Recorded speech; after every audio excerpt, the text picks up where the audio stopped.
is LBC from Global, leading Britain's conversation.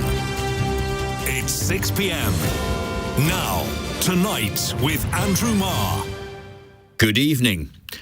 For an awful lot of people around the country, worried about their own safety, worried about the spread of crime on the streets, the most puzzling issue of the week has been the proposed changes to the criminal justice system to deal with the crisis in prisons. I make not a shred of apology tonight for returning to this, partly because of the potential threat posed to victims of domestic violence. Yesterday, I talked to the Prisons Minister, James Timson, who was, I thought, convincing and eloquent about the looming collapse in law and order unless we deal with the dire shortage of prison places in Britain today. And that means, short-term, getting people out of prison. The basic idea of letting people out who are behaving well and are trying to live by the rules is a good one. But it's now emerging that because people whose sentences were only 4 years or less will, if they're released and then they break the conditions of their release, only go back to prison for a maximum of 28 days, we could be creating a real public safety danger. Women's organisations and victims groups have been concentrating on the fact that sex offenders, and particularly domestic abusers, often have relatively short sentences, so they could be out and about, and if they return to their bad old ways, a 28-day stay in the slammer isn't very much of a threat. We need to hear more about this. Let's start with Nicole Jacobs, the Domestic Abuse Commissioner for England and Wales. We spoke about the particular offenders eligible for early release under this new scheme.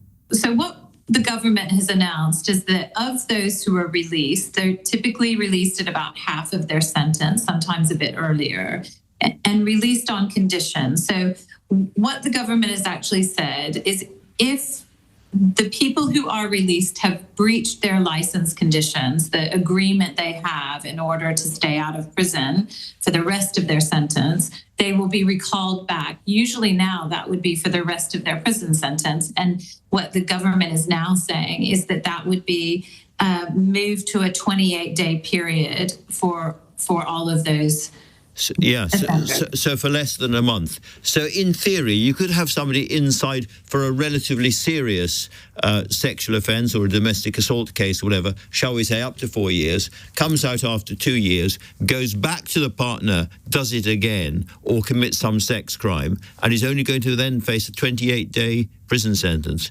And your view would be that that would be not enough or dangerous. Well, of course. I mean, you've said it. That's exactly the situation I'm worried about, which is when you have that breach of a license condition, typically now there's quite a severe sanction for that, as there should be. That's the agreement you have to be released early.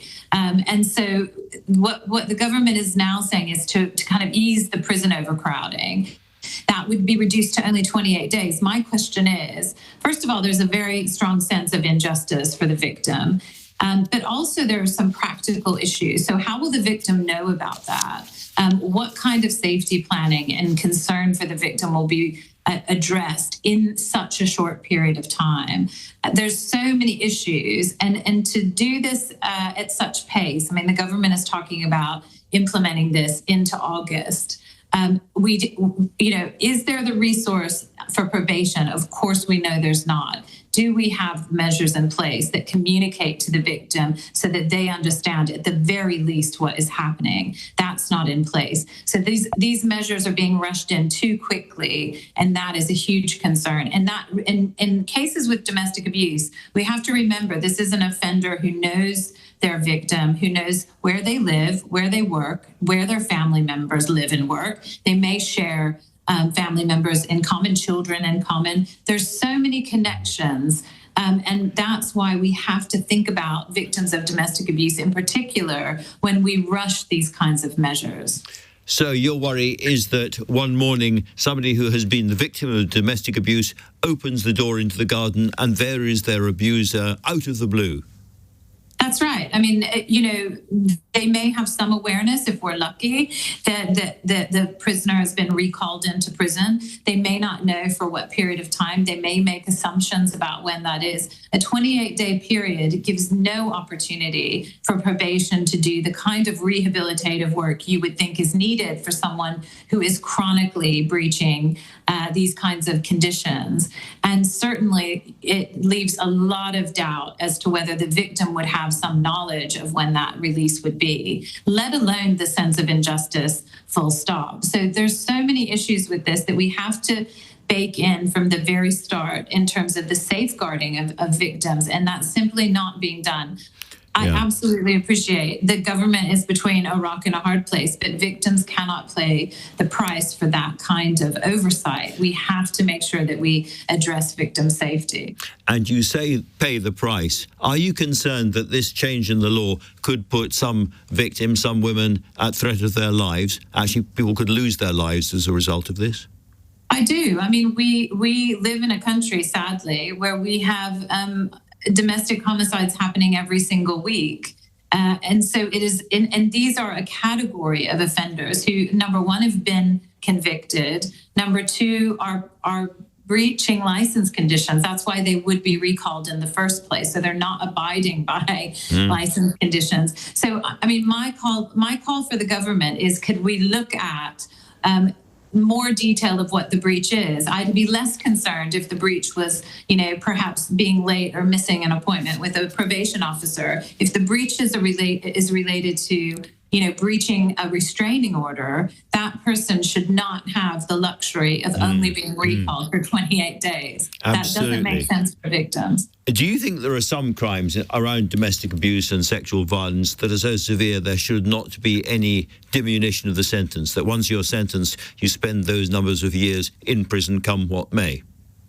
I think that there are certainly categories of crime where it is shocking to the victim having for what they've been through. And keep in mind, the court process is very, very arduous for victims to then realize immediately that a 4-year sentence is in fact really 2 years served and sometimes less. So I do think we have to look at the expectations and the understanding that victims have about what the court conviction really delivers and what rehabilitation we have. There's so much floating around in terms of the GOC review and what we want in terms of rehabilitation, more management in the community. No one necessarily is arguing with some of the principles of those things, but what I'm arguing about is if we don't consider the safety of the victim within these measures, we are losing the forest for the trees. We should be prioritizing them first and what will be safe for them. And finally, Nicole, are you taking this argument to Shabana Mahmood, the Justice Secretary? I have. I've written to Shabana Mahmood. I've talked to Alex Davies-Jones today. I really want to make sure that we urgently work this out. One of the points I was making is in the announcements yesterday, of course, there was some welcome funding announcements. There were some welcome measures, but the timelines of this do not add up. So the kinds of things that the government is trying to put in place going into the future will not be in place in August when these measures will come into place. So what is the mitigation plan? What is the way that we bridge the difference between what we're doing in August and how that impacts victims and what we would like to see in the future? So we have to see a much more serious plan for victims. Some second thoughts urgently needed. Nicole Jacobs, thank you very much indeed. And very important questions there. Let's turn now to Christine Jardine, the Liberal Democrat MP for Edinburgh West and the party's spokesperson for women and equalities. Christine, technical glitch or serious threat? Good evening, Andrew. Serious threat and something which could easily have been avoided. And I'm horrified today at the thought of what so many survivors of domestic abuse will be going through, worrying about what this could mean for them. Because as the Commissioner said there, safety must be paramount. I know it's a different circumstance, but I have a constituent at the moment who is worried about the potential for the person who abused her and assaulted her getting out of prison, and will she be safe? And here we have the situation where offenders are going to be released early, and it could so easily have been avoided if the government had taken on board our amendment to the police. Well, I was going to ask you, we just heard there about a rock and a hard place. It's true, there is a real problem here. So how would you have avoided this?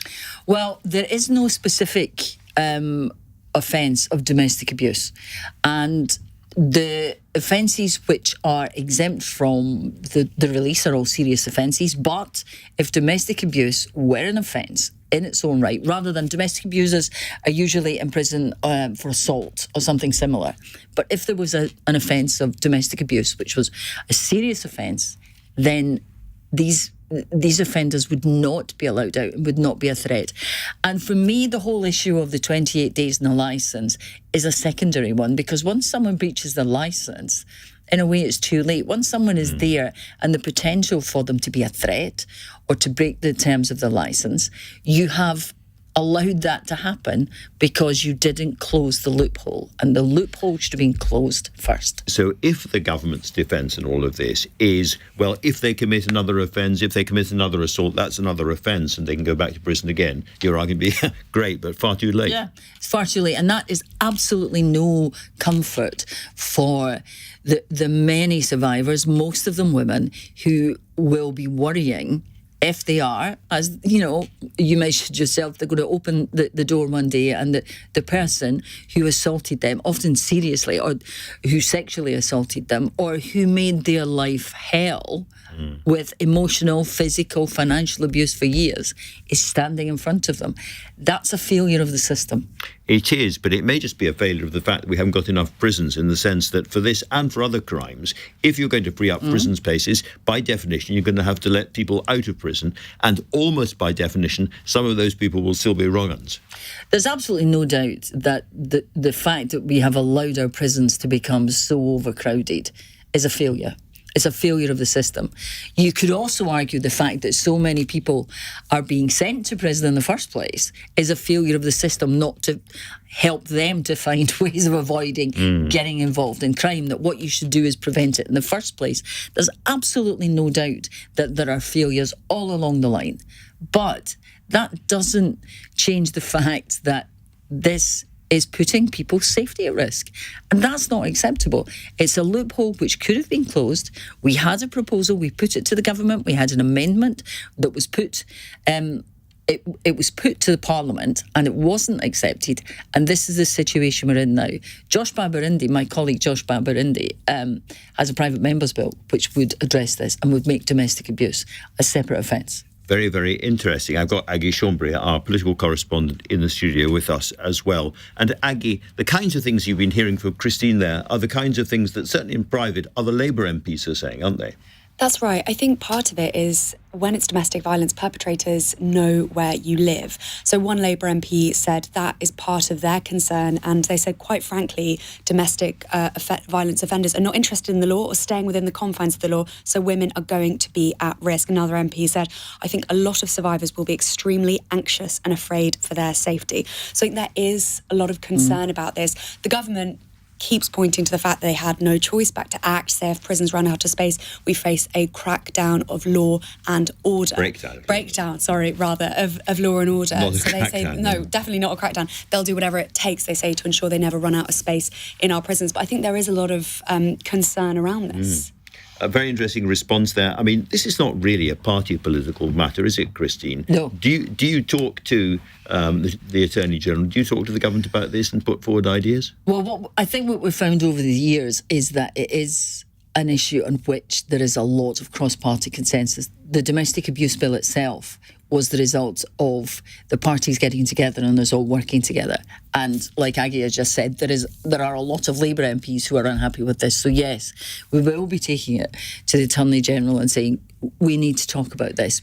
I personally will be working with other MPs to try and get this changed. And I know that Josh Babarindi is working very hard to make the change. Doesn't sound to me like this is over, Aggie, but we'll keep a close eye on it. Thank you, Aggie. Thank you, Christine. Thank you, everybody. The Prime Minister confirmed this morning the government speaking to multiple countries about setting up offshore return hubs for illegal migrants coming to the UK. But will this work? You're listening to Tonight with Andrew Marr. The time now, 6:17. Weekdays from 7 a.m. Just accept we need stop and search. Straight to the point. This is a shocking night. Nick Ferrari at breakfast on LBC. When was the last time your party was in touch with the electorate? Listen on Global Player or the new LBC app. Download it now from your app store. LBC.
Tonight with Andrew Marr. Watch live on both Global Player and the new LBC app.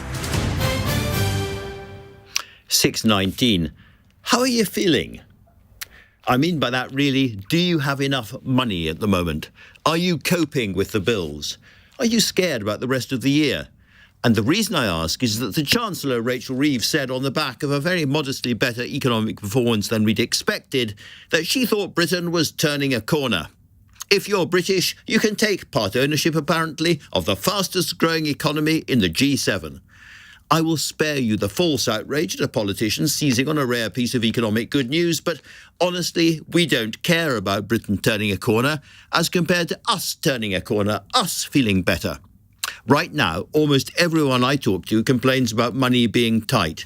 And that's important because this morning, one of Rachel Reeves's economic advisors, who's just left the Treasury, a man called Nick Williams, has said it is inevitable that she is going to have to put taxes back up again. The current spending plans, he says, are not credible. Let me quote him from the Times newspaper. Not to mend creaking local government, not to tackle rampant crime, not to meet the modern demands for defence. The bottom line is that taxes will have to go up. So there you go. How resilient are you feeling now? Let's talk to Helen Miller, the Deputy Director of the Institute for Fiscal Studies. Helen, great to have you on the show. I was fascinated by this former advisor, not just, as I said, to Rachel Reeves, but to Keir Starmer as well, coming out and saying publicly what I think an awful lot of Labour MPs think privately, which is one way or another, taxes are going to have to rise. What's your view? I wouldn't be surprised at all if we do see taxes rising in the autumn. And actually, not just because of the spending plans being tight. I mean, the spending plans will be tight in the spending review, assuming that the NHS gets a decent settlement, which most people assume. A lot of departments will be getting spending cuts. That's going to be hard to deliver. But actually, even looking through that, when we get to the budget, there's a decent chance that the Office of Budget Responsibility will downgrade their growth forecasts for a bunch of reasons, but including that Donald Trump's, made trade harder.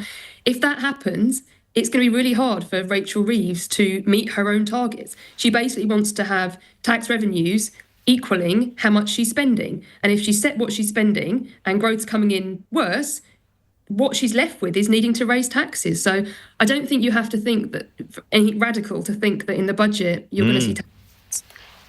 I was just very, very interested in this advisor and the tone of urgency about what he said. He said he thought that there should be a tax and spending review ahead of the summer. In other words, very, very soon, in order to prepare us for big changes in the autumn. He also said that he thought there were ways for raising the taxes needed without breaking the manifesto commitments, which had me scratching my head a little. What do you think he might be talking about? Yeah, well, on the first of that, on the kind of when you do these decisions, you can obviously see the benefit of doing them all together. I think that's unlikely. I mean, we just had a spring statement where the Chancellor set her kind of overall spending plans.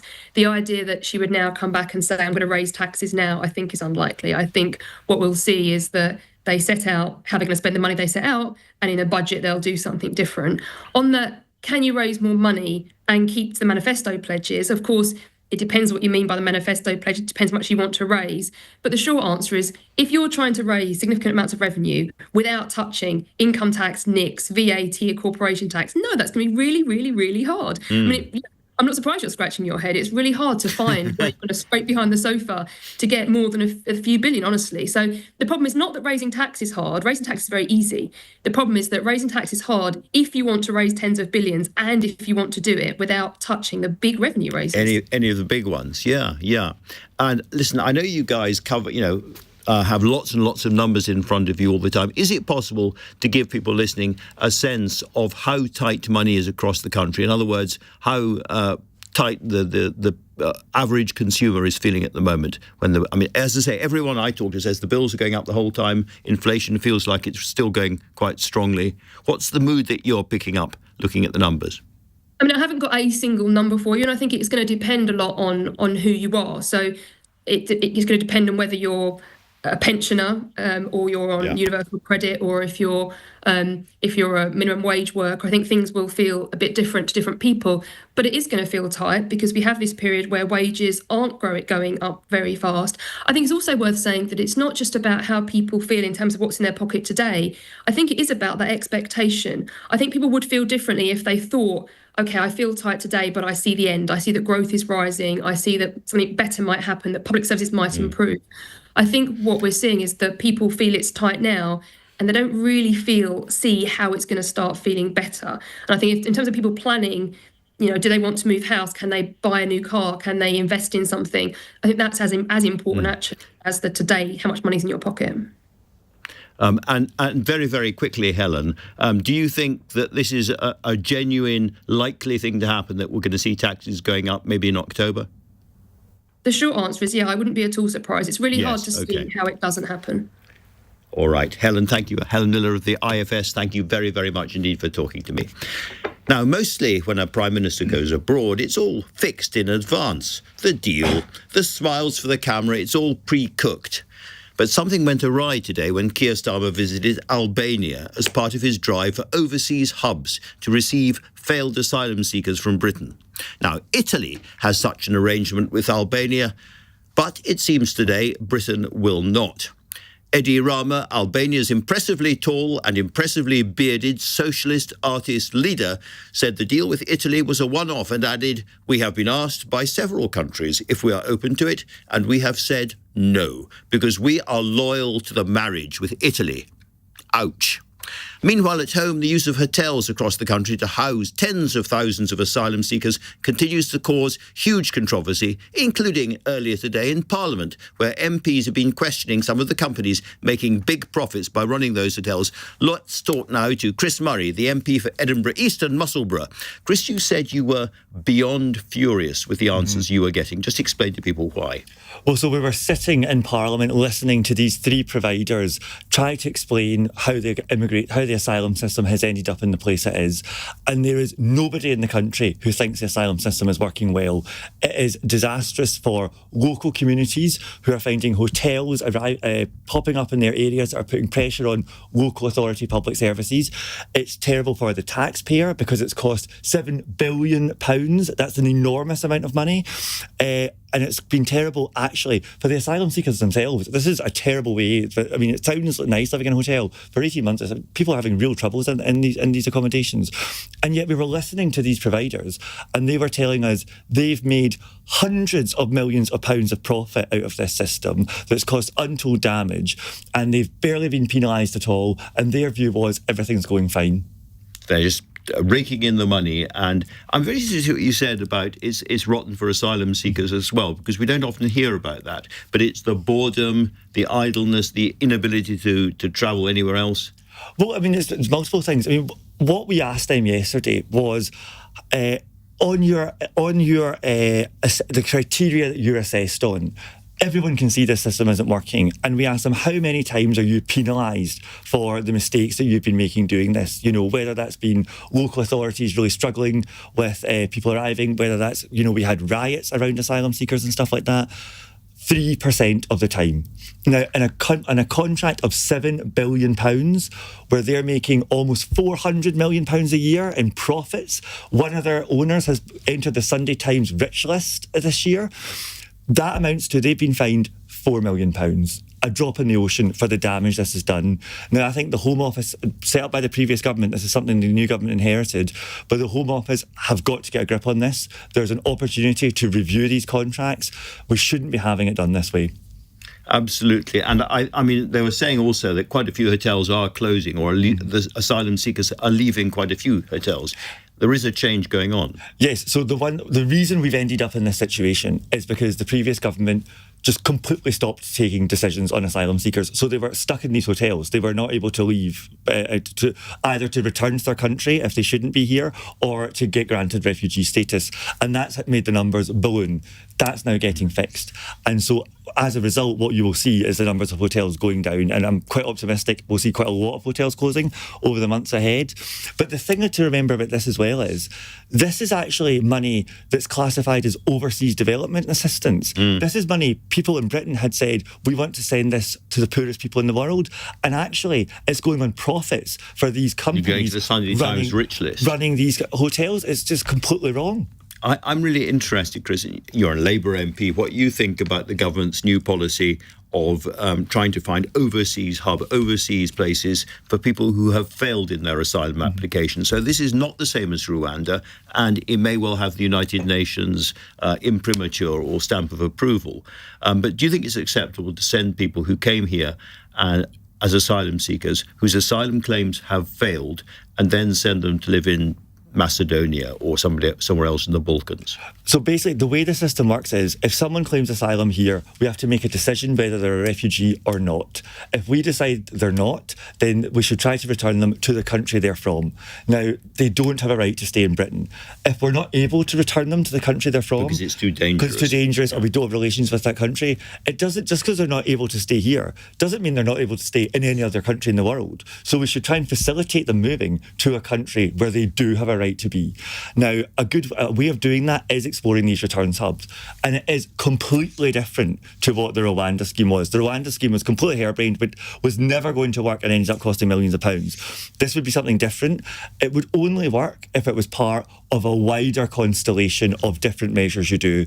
The thing about immigration policy is, actually, one big massive headline grabbing massive headline doesn't actually solve the problem. This is a very complex system with multiple different things you've got to manage. And if you're going to get a grip on it and actually make the changes the public want to see, like returning people who don't have a right to be here, like integrating migrants, like getting the economy working and immigration being a part of that to an extent, even though we need to get the numbers down, you've got to do that with small, serious, strategic interventions, and this could be part of that. And hope that one day the public notices. That's the trouble with incremental changes. People don't notice. But for now, anyway, Chris Murray, really, really interesting to talk to you. Thank you very much. Thank you very much. Indeed for that. Now, coming up, Vladimir Putin was not on the guest list for the Ukraine-Russia talks in Turkey today. 3 years in and after Trump's interventions, is there any sight to the end of the war? I'll be joined by a former director of the CIA and general in Afghanistan and Iraq. But the time now, 6:30, and Tim Humphrey has your news headlines. Volodymyr Zelensky says the delegation sent to peace talks with Ukraine in Turkey shows the Kremlin isn't serious about agreeing a ceasefire deal. The Ukrainian president says the junior level of the negotiators shows Vladimir Putin's contempt for peace efforts. Hamas says it's had direct talks with the US and insisted Donald Trump has the ability to end the war in Gaza. The groups also complained of broken promises, saying aid should have been allowed in following the release of a hostage this week. The Prime Minister has confirmed he's talking to foreign governments about setting up so-called return hubs for failed asylum seekers overseas. Sir Keir Starmer says the facilities will be used for people who are due to be deported. LBC weather generally dry and clear tonight, still cloudy along eastern coast and a low of 4 degrees.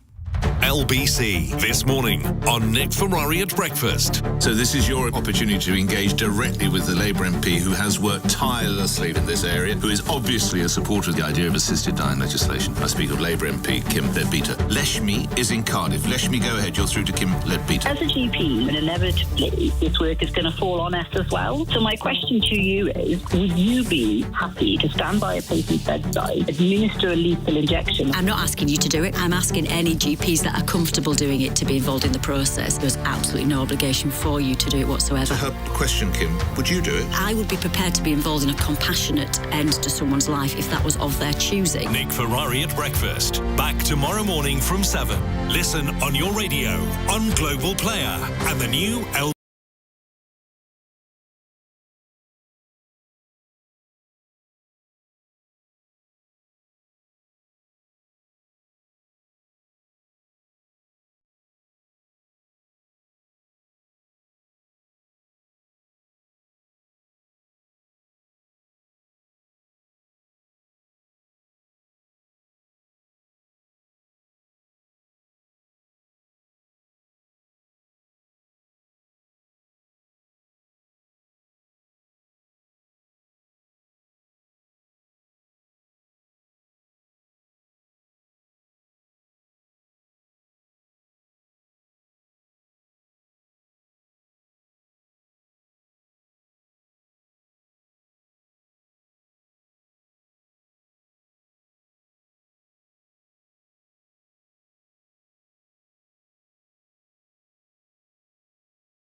Day. Tonight with Andrew Marr. Listen on your smart speaker. Just say, play LBC. 6:34. It's been a day of high-profile no-shows in Turkey. We had the possibility before of Vladimir Putin and Donald Trump and Volodymyr Zelensky all arriving together for face-to-face talks about ending the Russia-Ukraine war. But Putin, in the end, said no, he was staying at home. And so Zelensky turned back as well. It looks, therefore, pretty certain that the war will go on. So what does this mean for Western European security, and how long can Ukraine carry on holding out? Earlier on, I was able to talk to General David Petraeus, the most eminent senior former military figure in the United States, who has recently been in Ukraine to see for himself. I began by asking General Petraeus why he thought the Russians had not come to the peace table. Well, where they are is where they were back in 2022 when they were calling for essentially the capitulation of Ukraine. They want to begin with the state of the negotiations back at that time, which you'll recall was when Kyiv was surrounded, Kharkiv and Sumy were under pressure, et cetera, et cetera. It's very clear, I think, that President Putin really does not want to negotiate seriously. And beyond that, the conditions that he has established as necessary for an agreement are really unacceptable to Ukraine. And I'm hoping, frankly, that as a result of this, European leaders and President Trump will now turn their focus on Putin and their frustrations on him rather than on President Zelensky, which is already happening. The meeting between President Trump and President Zelensky in Rome around the Pope's funeral was very helpful. The mineral deal was done after that between the U.S. and Ukraine. There is a package of sanctions in the U.S. Senate that has 70 of the 100 senators supporting it. So there's a lot of momentum right now, I think, and you see it, of course, in Europe as well, with the 4 European leaders just having gone to Kyiv and meeting with President Zelensky, and a call put into President Trump during that time that they were in Kyiv. Yeah. So there's a unified front, I think, now that was not present certainly a month or two ago. Well, let us hope so, and I want to come to that in just a second. But given that President Trump originally thought that he could resolve this war with a single phone call, or in a few days, do you think he fundamentally misread President Putin? Well, I think he probably overestimated his ability, because of the personal relation that they have had in the past, to bring this ceasefire to fruition. Keep in mind, we can't even get a 30-day temporary ceasefire at this point in time. So, yeah, I think there was probably a bit more put into what the relationship might yield than is proving in reality. You mentioned the minerals deal a moment ago. Do you think that means that America is in it for the long term in terms of protecting Ukraine? You've got capital, you've got workers, you've got industrial elements now there inside Ukraine. Well, it still remains to be brought to fruition, if you will. But I think it's an encouraging step. There's a number of encouraging steps, as I mentioned. Again, the meeting in Rome, the frustrations with Putin, the mineral deal, the European leaders going there, Europe getting more serious about defense. In fact, another very positive feature right now is that the Ukrainian artillery stocks of rounds is very substantial. Last year, you may recall, they were having to ration the use of the 155 millimeter howitzer rounds in particular. They would fire 2 for every 10 of the Russians and so forth. This year, because the U.S. pipeline was turned back on after that delay of last year in the House of Representatives, and because the Europeans are coming online, there was a very important Czech initiative where the president of the Czech Republic, in fact, a former NATO military committee chairman, had an initiative to ramp up very dramatically the production of these rounds. And then you have Ukraine itself. Its war machine is producing in very high gear. They will manufacture 2.5 million drones this year. Many of these are these suicide drones, short-range, first-person view, that they go up, they're not coming back. They're going to strike a target within 15 or 30 minutes or what have you. Large number of surveillance drones, others, missiles and so forth that are going into Russia every night as well. But this has become a very different war from what it was in the beginning, really through the first year and a half, when both sides were still trying to maneuver with tanks and armored fighting vehicles, artillery, air defense, combined arms operations, in other words. And those large vehicles cannot survive on this battlefield anymore. These drones can take out everything. You may have seen recently, a couple of weeks ago, a maritime drone from Ukraine launched 2 air defense missiles and took down 2 frontline Russian fighters, Su-30s, over the Crimean Peninsula. So the technology leap ahead here is unlike anything I've ever seen. They even now have essentially a digital catalog available through the defense software platform called Delta, where you can actually order drones and components and other kit, if you will, well over 1,000 articles on there, and they'll deliver it to you within 3 to 6 days. So it's the Amazon of Ukrainian military assets. I had no idea about that. It just went online a week ago. There's an organization called Brave One, which is funded by the Ukrainian government to facilitate the growth of all of these startups that are producing this massive number of drones. Let me ask you, General, about the UK, because like everybody else, we have been reviewing our own defence. And a lot of this is talked about in terms of percentage of GDP spending against NATO norms and all the rest. But in terms of actual things to do, people have been talking about the need for missile defence, increasing the size of the British Army. What, in your view, as a sort of candid friend, should we be doing when Lord Robertson's Strategic Defence Review is finally published? Well, first of all, I know Lord Robertson very well. We were both in government at various times along the way, and I have enormous respect for him. I'm sure that this will be a product with enormous integrity. What they should do is go to Ukraine and sit there for a few weeks and learn about how Ukraine doesn't just have an Army, Navy, Air Force. Now it also has an unmanned systems force. It's a whole separate service. Learn about how they are producing such a massive number of drones that are very, very capable on the battlefield and are actually relatively cheap compared with what is made in the US and in the UK. And how a very different system of fighting for this kind of major combat operation is really underway, where, again, you have the surveillance drones that are watching constantly from both sides, by the way, and the minute they see movement, they'll pop up all of these suicide drones, the one-way drones, and take out whatever it is. So it's the most lethal front lines, I think, in history. Anything that can be seen at all will be hit and will be knocked out, destroyed, killed, what have you. And the casualties on the Russian side in particular, because they're the ones on the offensive, even though they achieve only incremental gains each day, but their casualties have been staggering. The estimates, including from the UK intelligence that have been made public, are that they're approaching 1 million soldiers that have been killed and wounded. And over 500,000 of those, well over that, actually were not able to return to the front line. So they were killed or so seriously wounded, they couldn't be patched up and sent back. This is a very different war.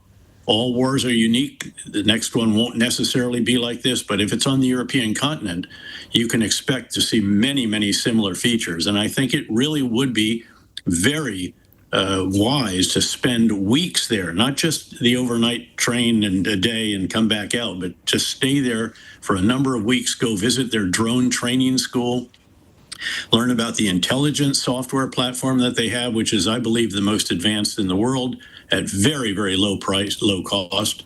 All of these initiatives, I think, should inform the kind of review that Lord Robertson is leading. So we're going to need, as it were, our own Royal Drone Squadron, or whatever we call it.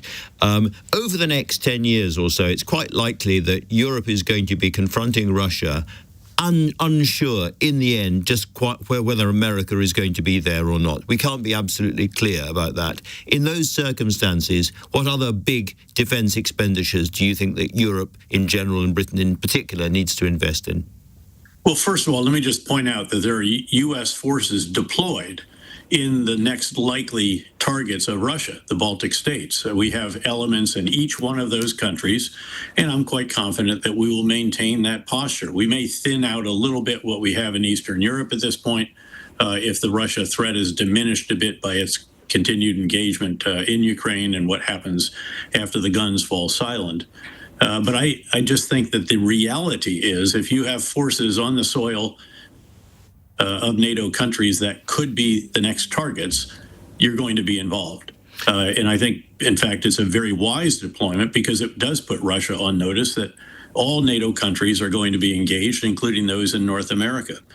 So I would just start with that. Is there, again, a bit of a caution in the tone that has come from the current U.S. administration? Absolutely.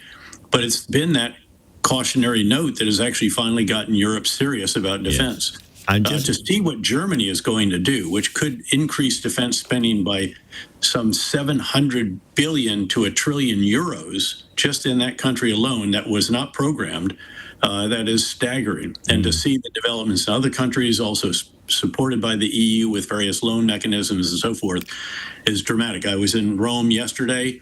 Italy is getting to 2% of GDP for the first time in a very long time, and that's the case throughout just about all the NATO countries now. And we here in Britain are now committed to 2.5%. Yes, which is great to see as well. Is that enough? No, look, I mean, you're asking a soldier, do you ever have enough? And you should expect me to say no, no, no. Even when I was commanding the surge in Iraq, which was the main effort for the entire United States, and every possible unit that was available was deployed. We found them all and asked for them, and President Bush supported us without any hesitation. But even there, we never had enough of really anything, but especially some of the really important pacing items, which at that time were these surveillance drones, because of course it was a much more permissive air defense environment than you have in Ukraine and with the Russian forces, electronic warfare, air defense, and so on. So it's not, but the question is it much better than it would be? Absolutely. And it's great to see UK lead with this, given its prominence in Europe and in NATO. There's talk again, obviously, at the moment about an American-Iranian nuclear deal being not very far away. What's your thinking about that? I think there's a real opportunity here. If you look around the region and at home in Iran, I don't think it has been at this low a moment in many decades. Its major proxy, of course, Lebanese Hezbollah, has been dramatically degraded by the campaign overseen by Israel. The economy is doing very poorly. They desperately need to get the sanctions lifted. So I think there's a real opportunity here to get an agreement, ideally one that has the good elements of the previous agreement, but doesn't have those which rendered it one that was not adequate, which involved the sunset clauses, as you'll recall, starting at 10 years from the date that it went into force. The restrictions were progressively lifted over time, and also they didn't allow inspectors to visit every single area that was desired. So again, I think there is a real opportunity here. I think Iran needs this deal more than it has for many, many years as a result of the developments of the last year and a half or so. And I hope that we can get that. The alternative, as President Trump made very clear, is to execute the plan to destroy the Iran nuclear program, which was developed, in fact, when it's publicly known, when I was the commander of U.S. Central Command, the whole greater Middle East, and actually rehearsed one time inside the United States when we thought there was a possibility we might have to execute it. That's a very robust operation, and it would do enormous damage, not just to the nuclear program, which it will decimate, but also to the means of retaliation, the air and ballistic missile defenses, mine laying ships. There's a whole menu of targets way beyond strictly nuclear program sites that would have to be taken out. Well, there is a serious and ominous warning to end on. General Petraeus, thank you very, very much. Thank you, Andrew. 6:47. Up next, after another tumultuous week for the Labour government, which saw the Prime Minister compared to Enoch Powell, I'll be joined by my star political panel. But the time now, 6:48. Coming up at 7 on LBC, Ian Dale. Putin isn't going, Trump isn't going to peace talks in Turkey. So what price peace now? Do you have any hope for peace in Ukraine? Ian Dale on LBC.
This is LBC. Message Andrew Marr on WhatsApp now on 0345 60 60 973. 6:50, and time for my political panel. After a week dominated by immigration, comparisons with Enoch Powell and those big changes to the criminal justice system, and a looming rebellion, I think, over welfare, I'm joined this week by the Deputy Political Editor of the Financial Times, Jim Pickard, and by my colleague, LBC's political correspondent, Aggie. Welcome to you both. Jim, let's start with you. The speech itself, the measures on immigration were one thing, but the language has kind of caused everybody to comment. Do you think Number 10 will be pleased that they have cut through with the Enoch Powell comparison, or a bit nervous? So I sometimes think about how would the Keir Starmer of 2020, which was when he became leader of the Labour Party, feel about the Keir Starmer of 2025. And back then we had someone who's very left-wing. He was leaning into the whole Jeremy Corbyn support act, basically. And now he is cutting international aid in half. He is using this potentially inflammatory language about immigration, having a big crackdown on immigration, and he's got this huge package of welfare reforms which will take away money from a lot of the most disadvantaged people in society. He's been on a bit of a journey, as they say. The language is being compared with Enoch Powell because the most inflammatory bit of the Keir Starmer speech was when he said that there's potential that if we carry on with immigration at this pace, we could end up an island of strangers. Yeah. And of course, that is very similar to one of the phrases in the famous 1968 Enoch Powell Rivers of Blood speech. Now, people in Number 10 say that they didn't know, they couldn't remember, or they'd never known that this language was in Enoch Powell's speech. And it would be quite something if they deliberately put it used in. the Yes, same you wouldn't think why language. they would. Either let's put a bit of Enoch Powell in there to see how it goes down. So I think, how do they feel about it? I think if you were one of these kind of tough nut advisors to the Prime Minister like Morgan McSweeney, you might think, well, this is quite good because this is reaching people. They're hearing one message alone, which is Keir Starmer will be tough on immigration, which reached record levels under the Conservatives. For Labour MPs, however, they are very worried that all this chasing after reform defectors means that they're neglecting their left flank and they could lose voters to Lib Dems, Greens, Plaid Cymru, SNP. And indeed possibly are. Aggie, do you think there's a sense inside the Labour Party, I know you talk to MPs all the time, of them not being sure any longer quite who they are? I think there definitely is. I think there's a sense, not just among backbench Labour MPs, but across some government figures about whether this government might potentially be lacking a purpose. And I think, to Jim's point, what Keir Starmer stands for is very much part of that. But I think, I've spoken to someone in Number 10 who actually said the fact that this conversation has continued until today about that language, even though some of the headlines have been difficult for them, they think's great, and pointed to that polling that we talked about earlier in the week, that actually the public rather agrees with the language. The public agrees, and that goes across party as well. So I think they, at least some of them, are quite pleased about it. And just on that Enoch Powell comparison, Number 10, yes, say they didn't know. But I've spoken to other people who say, well, why didn't they know? It is one of the most famous immigration speeches in history in this country. Somebody should have checked. But I think there's definitely a problem about kind of the purpose of this government and where it's heading as well. Jim, I was sort of crouching on my little bench during Prime Minister's question, peering down, and I was really interested in the difference between the way the Prime Minister dealt with Kemi Badenoch, frankly pretty dismissive, and when Nigel Farage got up and made a point, there was almost kind of mutual respect thing going on there. It was slightly eerie. And Nigel Farage made that point about, it's great to see the Labour Party following our recommendations. I think that's what you call punching the bruise, isn't it? Yeah, and I think that this whole idea that Kemi Badenoch is now not the real opposition is something that is starting to take hold a little bit and is going to make the Conservative Party very, very worried.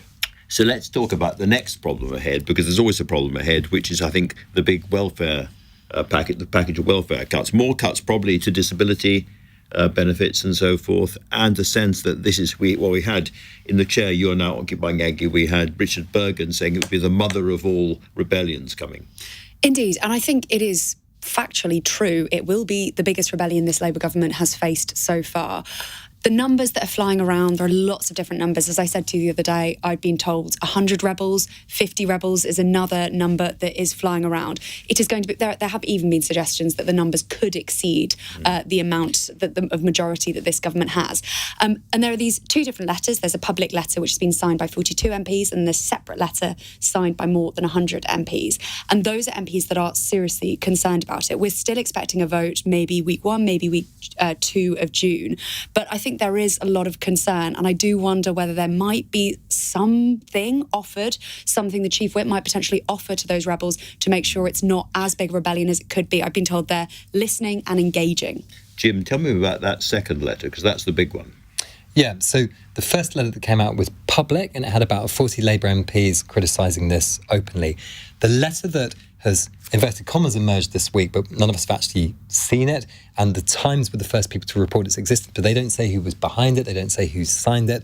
And what I'm told is that MPs were told, if you sign this letter calling for some tweaks to the welfare package, we'll make sure that nobody knows about it apart from the Chief Whip, and it will just quietly be a back channel. So they're a little bit disappointed that this is now public. There's a big difference between those people, the 100, most of whom probably won't rebel, and the 40 who, if they're brave enough to put their names in public to a letter, probably will rebel. But the interesting thing about this, when you think about how we opened this discussion, I talked about various areas where Keir Starmer has gone to the right.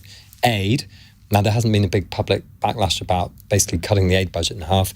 On immigration, you were saying immigration, he's broadly in line with a lot of public sentiment, if not all. Welfare is the one where we saw in Runcorn by-election, I was on the ground there talking to loads of people who were just spontaneously raising their unhappiness about the winter fuel allowance cuts on Christmas, and now the package of changes to things like personal independence payments that's coming up with this big vote. And this is one where they may not be on the side of public opinion. They probably should be quite worried. And our job is really to look back. But let me look forward just very, very briefly, because if this has been a big week, it's likely that next week will be even bigger, because you've got the European summit on Monday, and that could be a massive reset in terms of the government's attitude to Europe, highly controversial for a lot of voters. There's another big thing coming up next. We may very well have, of course, the defence review coming up. The long-awaited defence review. And indeed, we're also waiting in the coming weeks for that David Gauke review as well. The sentencing review. The sentencing review, about, exactly. Yes. So we've had the India trade deal, we've then had the US trade deal, and then these talks with Europe are meant to be some kind of agreement whereby Keir Starmer's made this point that we're not going to unravel Brexit, we're not going to rejoin the single market or the customs union, but there are things you can do to make the relationship between Britain and the continent. And there's a 150 billion euro pile of defence spending allegedly open to British companies if the deal goes well. If we can hand over more fish to the French. Exactly. I'm simplifying a little, but not that much. And of course, you were mentioning the sentencing review, Aggie. That's going to be, I think that seems to be a story they're going to have to reopen in some way. We'll get the details from David Gauke in due course. But this is going to be a highly controversial moment, I think, for an awful lot of people worried about crime already. This will be an absolutely huge moment. I mean, it's being billed as basically the biggest prison reform in 3 decades. We don't know necessarily that the government will accept everything, but we expect them to accept a lot of the recommendations and could see automatic release ditched and people to be released after just 33% of their sentence. So big changes expected there. Indeed. Well, what a lot to talk about. Thank you both very much indeed. Ministers have admitted that some domestic violence and sexual abusers will be released in the government's bid to free up space in prisons. I asked Nicole Jacobs, the Domestic Abuse Commissioner, earlier on for her response. I absolutely appreciate the government is between a rock and a hard place, but victims cannot pay the price for that kind of oversight. We have to make sure that we address victim safety. Very good point. I will be back with you on Monday, but if you missed any of today's show, you can listen back on Catch Up on both Global Player and the LBC app, where you can stay up to date on the top stories and opinion. You can put your news categories in the order you want them. You can pause, you can rewind live radio, and you can listen to a range of podcasts. Download the official LBC app for free from your app store now. But coming up at 10 on LBC, it's Ben Kentish. And now, time for Ian Dale. Thanks, Andrew. The new Ukraine peace plan doesn't seem likely to get off the ground, with Putin refusing to travel to Turkey for direct talks with President Zelensky. Donald Trump says that if Putin isn't going, he isn't either, so there. And then, in the next breath, instead of condemning Putin for not attending, again Trump gives him the benefit of the doubt. But in the next breath says there will only be peace when Putin and he eventually meet. Utterly bizarre. Do you have any hope for peace in Ukraine? At 8, we'll speak to Brian Klein, who's written a novel about AI and world politics, his 28 years producing Top Gear, and about the impact AI will have